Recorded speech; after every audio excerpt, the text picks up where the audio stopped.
We are here with Elisabeth today. It's really nice to meet you, Elisabeth. Thank you for joining us today. So if you can state your full name and the current organization that you work for.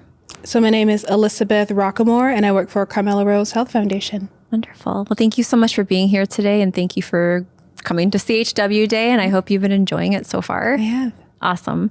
So I guess we've just been trying to explore a little bit more about community health workers and what their day-to-day looks like, the impact of the work they do.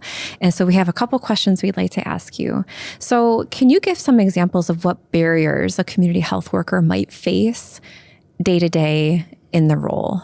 Yeah. So for me personally, one of my barriers has been time, since I happen to be a part-time community health worker, and not all community health work looks the same. Some folks are part-time or full-time. So for me, it's trying to balance out the needs of my clients and my caseload with the amount of time I have. And like we've been talking about all day, CHW work is not 9 to 5 work. It's 12 to 12, a 24-hour day.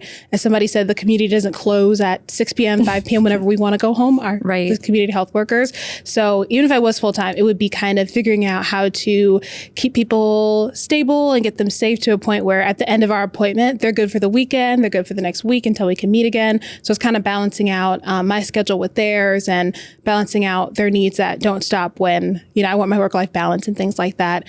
And I would say another barrier is the resources that we have available.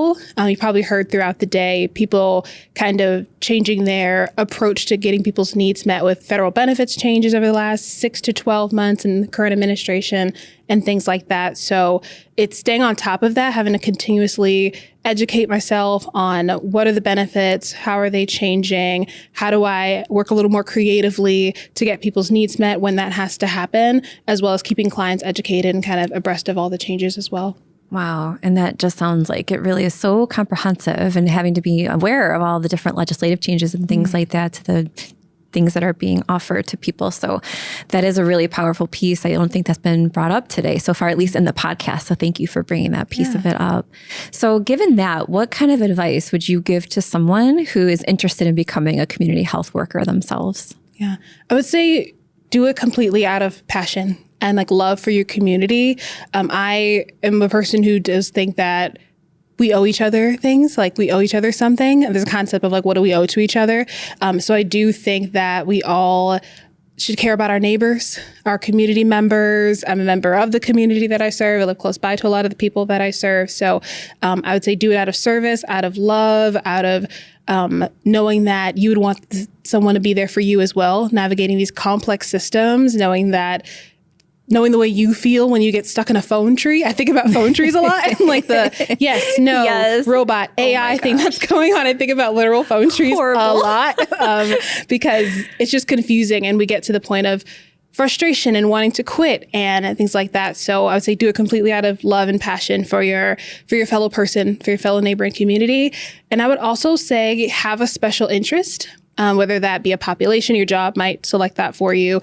But I would say try to get really good at one thing or a couple of things. Now, our jobs probably require us to be a jack of all trades, know the entire benefit system or everything in a healthcare system if you work for a specific one.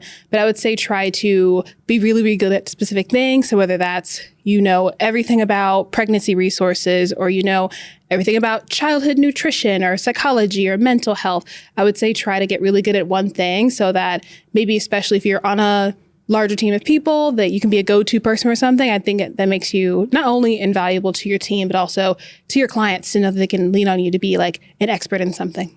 I completely agree with you. Do you have a specific niche that you offer? I'm still honing that in a little bit. I really...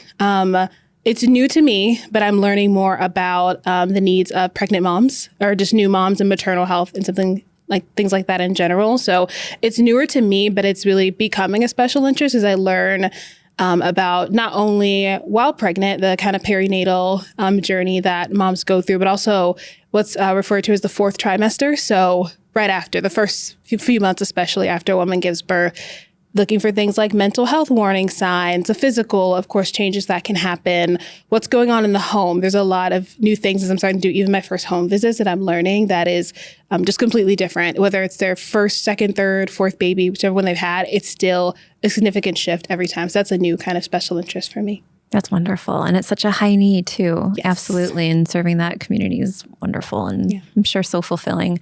Well, thank you so much, Elisabeth, for joining us today. And it was such a delight to hear more about the work that you're doing. And thank you for being part of this podcast. And thank you for coming to CHW Day. And it was really, really nice to meet you. Hey, thank you. All right. Thank you again.